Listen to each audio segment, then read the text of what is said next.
Hello दोस्तों easy with गुरुजी में आपका स्वागत है। तो जैसा कि दोस्तों हम सुपर 30 के साइंस क्वेश्चन हम कर रहे थे, तो उसी सीरीज में आगे बढ़ते हुए आज हम उस 30 क्वेश्चन से आगे क्वेश्चन करने वाले हैं। और दोस्तों अगर आपने पुरानी वीडियो मेरी देखी और आपको अगर अच्छी लगी हो तो दोस्तों लाइक और कमेंट कर दीजिएगा। और चलिए अब आज के लिए जो हमारे क्वेश्चंस रहेंगे उनके पास हम चलते हैं। चलिए दोस्तों शुरू करते हैं। तो जैसे कि हम 30 तक क्वेश्चन कर चुके थे, तो ये रहा 31वां क्वेश्चन। हम दोस्तों लास्ट क्वेश्चन हमने पीतल एक क्या है मिश्रण है इसके बारे में बताया था। और आज हम क्या करेंगे, आज हम 31वां क्वेश्चन जैसे कि आपके सामने आ चुका है। तो दोस्तों चलिए वक्त ना लेते हुए शुरू करते हैं। देखिए 31वां क्वेश्चन कह रहा है कि न्यूट्रॉन वे कण होते हैं जिनमें देखिए कोई आवेश नहीं होता। तो दोस्तों इसका आंसर है कोई आवेश नहीं होता। अब दोस्तों आपको भी पता है कि जो परमाणु भार होता है उसमें क्या होता है, electron plus proton plus neutron, ये तीनों मिला के हमारा क्या बनता है दोस्तों, तत्व बनता है। ठीक है ना। तो जो न्यूट्रॉन का मतलब न्यूट्रल का मतलब उस पर कोई आवेश नहीं होता दोस्तों। ठीक है। और जो इलेक्ट्रॉन है वो हमारे माइनस होते हैं और जो प्रोटॉन है वो हमारे प्लस होते हैं दोस्तों। क्लियर है। इस प्रकार से आपका ये इसमें कोई आवेश नहीं होता। नेक्स्ट है दोस्तों 32 कि अब तक कितने तत्व ज्ञात किए गए हैं। तो दोस्तों जो मोजले की हमारी जो आवर्त सारणी, देखो दोस्तों फिलहाल जो हमारी जो आवर्त सारणी है ना वो किसने बनाई है, मोजले ने बनाई है परमाणु क्रमांक पे। इससे पहले मेंडलीफ ने बनाई थी। वो मेंडलीफ ने कैसे बनाई थी, परमाणु भार को द्रव्यमान को मतलब रखते हुए। दोस्तों 119 तत्व अब तक क्या है ज्ञात है दोस्तों। क्लियर है। तो याद रखना दोस्तों, भूल मत जाना। नेक्स्ट है आपका 33वां क्वेश्चन कि ऑक्सीजन को किस रूप में परिभाषित किया गया है। दोस्तों जो O2 है हमारा उसको किस रूप में परिभाषित किया गया है। तो इसका आंसर हो जाएगा दोस्तों इलेक्ट्रॉनों का लाभ मतलब देखो दोस्तों जो ऑक्सीजन होती है ना वो आप उसका होता है 8 का मतलब 2 और 6 हो गया दोस्तों। तो माइनस का टू क्या हो गया, इसकी वैलेंसी हो गई दोस्तों। और ये हमेशा क्या होता है, ये हमेशा O2 होता है, O2। तो क्लियर है दोस्तों। इस प्रकार से आप याद कर सकते हैं कि भाई उनको इलेक्ट्रॉनों का लाभ, ऑक्सीजन को इस रूप में परिभाषित किया गया है दोस्तों। नेक्स्ट क्वेश्चन आपका 34वां कि सभी अम्लों में सबसे अधिक समान तत्व होते हैं। देखो हाइड्रोजन का मतलब दोस्तों H, तो जिसमें भी H आएगा वो यानी कि एसिड होते हैं H, और जो बेस होते हैं वो होते हैं OH। H में प्लस होता है और OH माइनस। भाई जो अम्ल किसे कहते हैं, जो H प्लस आयन देते हैं। क्षार किसे कहते हैं, जो OH माइनस आयन देते हैं। इस प्रकार भी दोस्तों उसको याद कर सकते हैं। तो hydrogen is the right answer. ठीक है, क्लियर है। नेक्स्ट है दोस्तों 35वां कि अम्ल का स्वाद कैसा होता है। 35वां अम्ल का स्वाद दोस्तों खट्टा होता है। और ये दोस्तों क्षार का कैसा होता है, क्षार का होता है तीखा। क्षार का कैसा होता है दोस्तों, क्षार का होता है तीखा। अम्ल व क्षार यानी कि एसिड एंड बेस। ठीक है दोस्तों, क्लियर है। ये आपका टेस्ट से संबंधित एक क्वेश्चन हो गया दोस्तों। प्रकाश वर्ष किसकी इकाई है, तो आपको भी पता है दोस्तों दूरी का। ठीक है, दूरी की इकाई है। संघनन क्या है, ये क्वेश्चन दोस्तों मोस्ट इंपोर्टेंट है कि संघनन क्या है। तो भाई वाष्प का द्रव में परिवर्तन ही संघनन कहलाता है दोस्तों। जब आपने देखा होगा दोस्तों जैसे आपने मतलब निकालते हैं ना, जैसे दोस्तों आपने शायद देखा होगा या नहीं देखा, लेकिन जैसे गाँव में आपने पता है कुछ ऐसे मतलब तत्व होते हैं, शरारती तत्व, जो मतलब एज ए जिसको शराब कहते हैं, वो ऐसे ही करते हैं दोस्तों। उसकी वाष्प को वो द्रव में परिवर्तित कर लेते हैं, जिससे क्या बनता है, शराब बनती है। इस मतलब ये वो संघनन का ही एक एग्जाम्पल है दोस्तों। क्लियर है। अब आप कभी नहीं भूलोगे दोस्तों।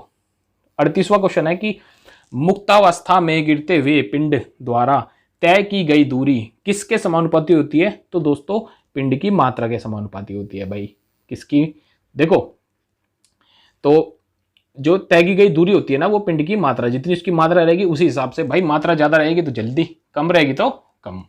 ठीक है, क्लियर है, समझ में आ गया दोस्तों।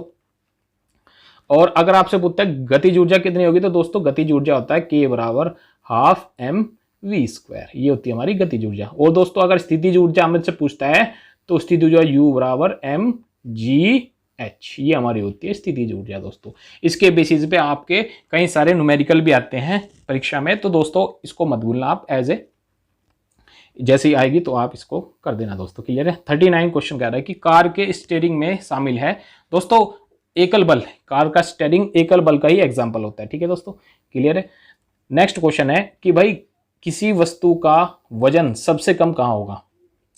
भाई किसी वस्तु का वजन सबसे कम कहाँ होगा, तो दोस्तों पृथ्वी के केंद्र में रखने पर। केंद्र पे क्या है, केंद्र पे हमारा जो जी है ना वो 0 है, जी 0 हो जाएगा केंद्र पे, तो सबसे कम हो जाएगा। भाई हमारा जो वेट क्या होता है, वेट होता है डब्ल्यू बराबर एम जी, तब जी 0 तो एम भी 0।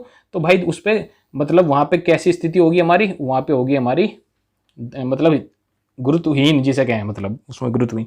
लेकिन अगर इसी क्वेश्चन में ये पूछ लिया जाता दोस्तों आपसे कि सबसे अधिक कहाँ होगा, तो सबसे जो अधिक होगा ना वो कहाँ होगा, हमारा ध्रुव पे होगा। ध्रुव, दक्षिणी ध्रुव और उत्तरी ध्रुव, नॉर्थ पोल साउथ पोल दोस्तों, वहां हमारा सबसे मैक्सिमम होता है। ठीक है दोस्तों, क्लियर है, क्योंकि आपको भी पता है क्यों होता है। अच्छा ये कोई आपसे पूछ ले तो आपको पता है कि भाई पृथ्वी जो है ना वो अंडाकार है, इस तरीके से है। मतलब दोस्तों ये तो मैंने बड़ी खतरनाक बना दी, लेकिन पृथ्वी कैसी है, इस तरीके से अंडाकार, अंडाकार इस तरीके से। तो जहां यहाँ पे त्रिज्या पृथ्वी की कम है और यहाँ पे पृथ्वी की त्रिज्या ज्यादा है, तो इसलिए यही कारण है कि भाई यहाँ और यहाँ जहां त्रिज्या ज्यादा है तो वहां हमारा क्या हो जाएगा दोस्तों, जो हमारा वजन है वो ज्यादा हो जाएगा। क्लियर है। 41वां क्वेश्चन कि ध्वनि किस रूप में यात्रा करती है, जो हमारी ध्वनि है वो किस रूप में यात्रा करती है। दोस्तों ध्वनि हमेशा अनुदैर्ध्य तरंगों के रूप में यात्रा करती है।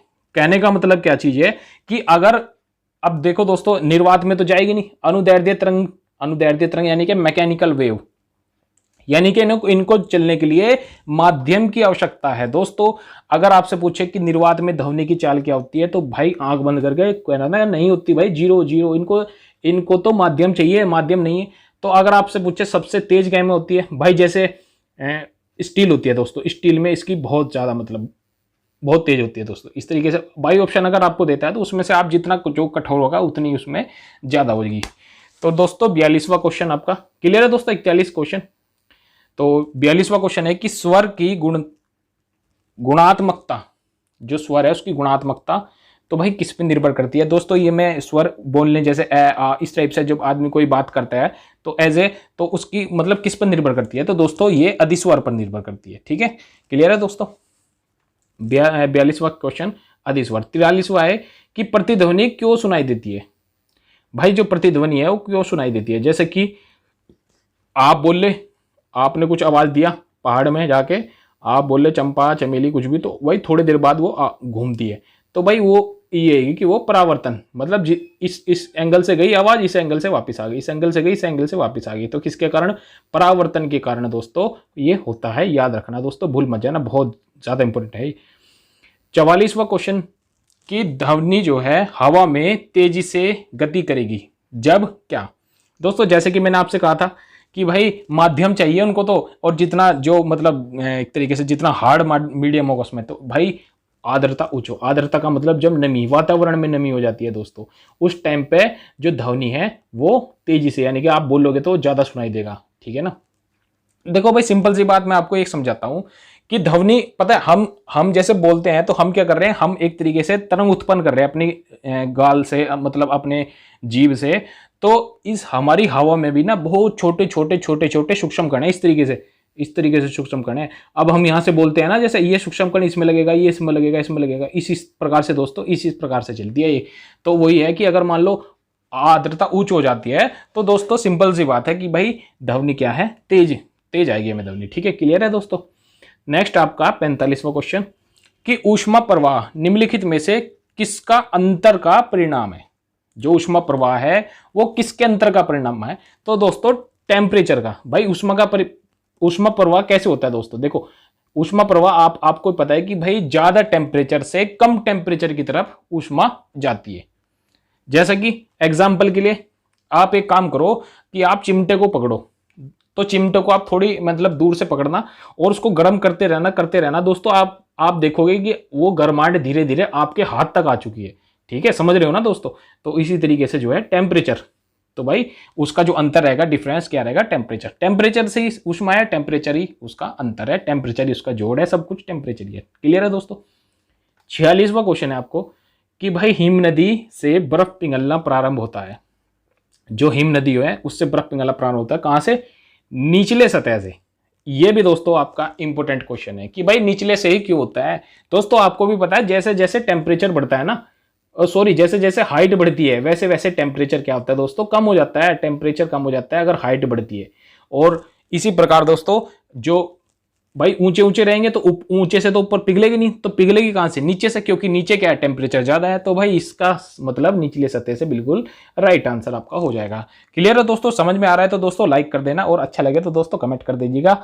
और हाँ, अगर किसी क्वेश्चंस के बारे में आपको बहुत अच्छे से नॉलेज है तो दोस्तों उसको बिल्कुल टाइप कर दीजिएगा, ताकि मैं भी पढ़ूं दोस्तों, मुझे भी अच्छा लगेगा कि आप सच में जो है आप कर रहे हो और पढ़ रहे हो।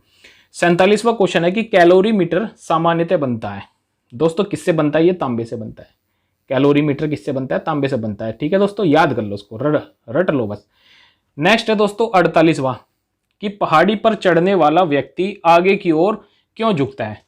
तो भाई वो इसलिए झुकता है ताकि उसकी स्टेबिलिटी बनी रहे, ताकि उसकी स्थिरता बनी रहे, और स्थिरता बढ़ाने के लिए। क्योंकि दोस्तों एक तो देखो पहाड़ी तो ऐसी होती है ना ढाल, तो भाई अगर वो ऐसे रहेगा खड़ा हुआ तो वो तो नीचे गिर जाएगा ना। देखो उसका गुरुत्व केंद्र कहाँ आएगा, तो इसलिए वो इस तरीके से चढ़ता है, इस तरीके से चढ़ता है, ताकि उसका स्थिरता बनी रहे, उसका गुरुत्व केंद्र बना रहे दोस्तों। क्लियर है। और बैलेंस बनाने के लिए दोस्तों गुरुत्व केंद्र अत्यंत आवश्यक होता है, आपको भी पता है। नेक्स्ट 49वां कि भाई रेडियो कार्बन काल निर्धारण तकनीक का उपयोग किसकी आयु पता करने के लिए किया जाता है। देखो दोस्तों ये मृदा के लिए, किसके लिए दोस्तों, मृदा, मिट्टी के लिए क्या किया जाता है, जो रेडियो कार्बन काल होता है दोस्तों, वो उसकी आयु का पता करते हैं। इसको कार्बन डेटिंग ही कहते हैं दोस्तों। इस तरीके से तो मिट्टी या जीवाश्म। ठीक है, क्लियर है दोस्तों। अगर आपने पहली वाली वीडियो नहीं देखी तो उसमें देखना आप टॉप 30 क्वेश्चन है, और बहुत इंपॉर्टेंट क्वेश्चन है, उसको बिल्कुल भी हल्के में मत लेना दोस्तों। रेलवे ग्रुप डी वाले बच्चों को तो मैं स्पेशल बोलता हूं कि ये अगर आप कर लेते हैं तो दोस्तों इसमें लगभग 100 से 105 क्वेश्चन हम करेंगे, और 30-30 का सेट बना रखा है हमने। तो अगर आप इनको करते हैं तो डेफिनेटली, अगर इनमें से 5 क्वेश्चन भी आ गए तो दोस्तों 5 नंबर तो आपके पक्के हो गए ना। क्लियर है। तो चलिए दोस्तों 50वां क्वेश्चन करते हैं कि अधिकांश मौसम घटनाएं कहां पर होती है। तो भाई क्षोभ मंडल में होती है, क्षोभ मंडल जो पृथ्वी के सबसे पास वाला जो है, ये क्षोभ मंडल। ठीक है दोस्तों। अक्सर इनमें बच्चे क्या आते हैं, इनमें बच्चे कंफ्यूज होते हैं कि भाई क्षोभ मंडल कौन सा है, समताप कितनी दूर है। तो दोस्तों मैं आपको एक ट्रिक बता दूं, चलिए मैं आपको आज इधर साइड में बता देता हूं। अगर आपको ये नहीं पता ना कौन सा मंडल कैसे, तो एक ट्रिक मेरी याद कर लो कि छोड़ सब मैं आया बाहर, छोड़ सब मैं आया बाहर। देखो दोस्तों छोड़ सब में, इसमें है क्षोभ मंडल, समताप मंडल, मध्य मंडल। देखो इसमें है क्षोभ मंडल, क्लियर है दोस्तों, सब में समताप मंडल, और में से मध्य मंडल, और आय से आयन मंडल, और दोस्तों बही से बहिर्मंडल। ये सबसे बाहर का मंडल है दोस्तों। क्लियर है। राइटिंग में मत जाएगा, देखो मैं अपने मुंह से बोल भी रहा हूं ना दोस्तों, तो आपको बस समझ में आया। छोड़ सब में आया बाहर, भाई इसका मतलब कोई बात कह रहा है बंदा कि भाई मैं सबको छोड़ छाड़ के आ गया, यानी कि छोड़ सब में आया बाहर। तो दोस्तों पृथ्वी से शुरू करते हुए भाई फिर पहले सबसे पहले क्षोभ मंडल, और सब का मतलब समताप मंडल। ठीक है, उसके बाद मध्य मंडल, उसके बाद आयन मंडल, और सबसे लास्ट में है आपका बहिर्मंडल। क्लियर है दोस्तों। तो आई होप आज के बाद आप कभी इनमें कंफ्यूज नहीं होगे कि कौन सा मंडल कहाँ है। ठीक है दोस्तों। तो मौसमी अधिकांश घटनाएं कहाँ होती है, क्षोभ मंडल में होती है। नेक्स्ट आपका 51वां, वाटर गैस किसका मिश्रण है। दोस्तों जो वाटर गैस होती है वो हमारी हाइड्रोजन और कार्बन मोनोऑक्साइड का मिश्रण है, और ये बहुत ही ज्यादा खतरनाक गैस होती है, जिसको हम दम घोटू गैस भी कहते हैं। दोस्तों ये वाटर गैस ही है, जैसे कि आपने देखा होगा कि मान लो कोई नगर निगम वाले, जैसे दोस्तों नाले नूले में जो डलती है ना, जो मतलब अपशिष्ट पदार्थ, उन्हीं से बनती है। कभी कभी आपने देखा होगा कि भाई नाले में काम करते हुए किसी मजदूर की मौत हो गई, तो दोस्तों उसका कारण ये वाटर गैस ही होती है, जो हाइड्रोजन और कार्बन मोनोऑक्साइड का मिश्रण है। ये एक जहरीली गैस है दोस्तों। ठीक है। तो नेक्स्ट 52वां क्वेश्चन है आपका कि एक परमाणु द्रव्यमान को व्यक्त किया जाता है। दोस्तों जो परमाणु का जो द्रव्यमान होता है ना, वो एएमयू में एएमयू ऑटोमिक मास यूनिट, इसका एक वो होता है, इसको दोस्तों एएमयू से ही व्यक्त किया जाता है। ठीक है, क्लियर है दोस्तों। तो 53वां क्वेश्चन हो जाएगा दोस्तों आपके लिए कि सूर्य की विकसित ऊर्जा से होता है। दोस्तों जो सूर्य की विकसित ऊर्जा है उससे क्या होता है, दोस्तों नाभिकीय संलयन। दोस्तों नाभिकीय संलयन is the most important topic है। ये एक बार इसके बारे में आप पढ़ के जाना, रेलवे से बहुत ज्यादा क्वेश्चन पूछता है। और दोस्तों आपको भी पता है कि सूरज में हाइड्रोजन गैस होती है और हाइड्रोजन गैस के अणु आपस में फूट के ऊर्जा उत्पन्न करते हैं और नाभिकीय संलयन पर यह काम करता है। क्लियर है दोस्तों। नेक्स्ट 54वां क्वेश्चन है कि रासायनिक अभिक्रिया में उत्प्रेरक की भूमिका क्या है। भाई उत्प्रेरक होता है जिसमें तेजी आ जाती, मतलब जो बीच में, जैसे कहते हैं ना कोई आपस में बात कर रहे हो तो बीच में आके कोई और भड़का सी दे तो भाई सब आग लगाने का काम करता है, तो उसे ही उत्प्रेरक कहते हैं, यानी कि एकदम से उत्तेजना उत्पन्न कर देता है। तो भाई क्या होता है इसकी भूमिका, इसकी भूमिका होती है अभिक्रिया का उत्पादन, वो भी कैसे, तेजी से। ठीक है, क्लियर है दोस्तों। और मंदक का काम, यानी कि मंदक यानी कि जो धीरे करता है दोस्तों। क्लियर है। 55वां क्वेश्चन है दोस्तों आपका कि हाइट गुड्स का अर्थ क्या है। दोस्तों मैं जल्दी जल्दी इसलिए करवा रहा हूं क्योंकि दोस्तों आपका कम से कम समय लगे और आपको ज्यादा से ज्यादा नॉलेज हो और ज्यादा से ज्यादा आप क्वेश्चन कर पाओ। 55वां क्वेश्चन आपका कह रहा है कि भाई व्हाइट गुड्स का अर्थ है क्या है दोस्तों। व्हाइट गुड्स का देखो भाई, साबुन, डिटर्जेंट, अन्य जन सामान्य की उपयोग वस्तुएं। इसको आप दोस्तों याद कर लेना, रट लो इसको आप। ठीक है, क्वेश्चन आ जाए तो आपको छोड़ना नहीं है बिल्कुल भी। क्लियर है। 56वां क्वेश्चन दोस्तों, रक्त का जो पीएच मान होता है। देखो दोस्तों पीएच स्केल क्या होता है, पीएच स्केल में हमारे 7 होते हैं। कितने होते हैं, 7 पॉइंट होते हैं दोस्तों। 7 पॉइंट में जो ये नहीं 14 होते हैं, 14, 7 इधर 7 इधर, पीएच स्केल में 7 इधर, ये तो होता है अम्ल और ये होता है क्षार। ठीक है भाई, 0 से लेके 7 तक यहाँ और 7 से लेके 14 तक यहाँ, और जो 7 होता है ये होता है हमारा उदासीन। दोस्तों बोल भी रहा हूं, अगर आपको मतलब मेरी राइटिंग थोड़ा ऐसी है लेकिन मैं बोल बोल के आपको समझा रहा हूं ताकि आपको पता चले। तो 0 से 7 तक हमारा अम्ल होता है, 7 से 14 तक क्षार होता है और दोस्तों 7 पे हमारा न्यूट्रल होता है। तो हमारा जो हमारा ब्लड है यानी कि खून है वो है 7.4, यानी कि हल्का सा क्षारीय है हमारा। जो हमारा ब्लड है हल्का सा कैसा है, क्षारीय है। अगर आपसे क्वेश्चन में ये भी आ जाए तो आप डेफिनेटली गलत नहीं करोगे दोस्तों। तो 57 में है दोस्तों कि अम्लराज में होता है। दोस्तों अम्लराज किसको कहते हैं, ये होता है हमारा देखो HNO3 और HCl। भाई एक भाग तो HNO3 और 3 भाग हमारा HCl, ये मिलके बनता है अम्लराज। क्लियर है दोस्तों। ये भी अनुपात आपसे पूछ लिया जाता है। बाकी अम्लराज में होता क्या क्या है, तो HNO3 प्लस HCl। ठीक है दोस्तों, क्लियर है।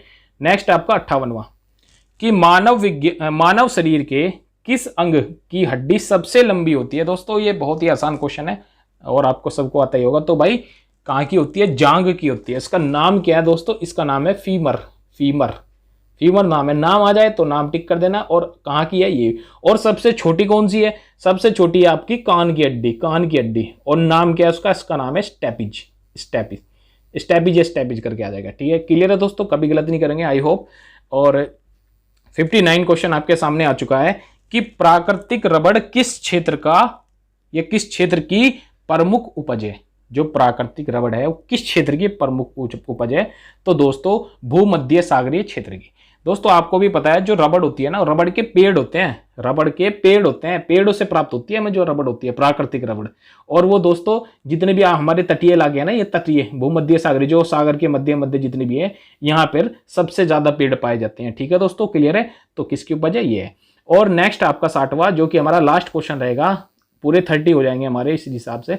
तो दोस्तों दाब में वृद्धि होने के साथ द्रव के उबाल में क्या होती है। दोस्तों जितना दाब बढ़ेगा उतना ही उसका बॉइलिंग पॉइंट बढ़ेगा, तो यानी कि उसके द्रव के उबाल में क्या होती है, वृद्धि होगी। दोस्तों इस प्रकार से हमारे 30 क्वेश्चन और कंप्लीट हो चुके हैं। तो मैं तो आपसे इतना कहता हूं दोस्तों, अगर आप चैनल पर नए हैं तो आप चैनल को क्या कर दो, सबसे पहले सब्सक्राइब कर दो।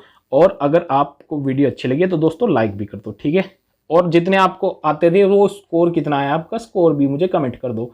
नेक्स्ट इसके हम 30 क्वेश्चन अभी नेक्स्ट पार्ट में करने वाले हैं। तो चलिए दोस्तों, अगर आपके कोई छोटे भाई बहन या कोई साथ में मित्र हैं, तैयारी कर रहे हैं और रेलवे की स्पेशल कर रहे हैं, तो उनको ये शेयर भी कर देना दोस्तों। क्लियर है। तो थैंक यू दोस्तों, ओके बाय, जय हिंद जय भारत।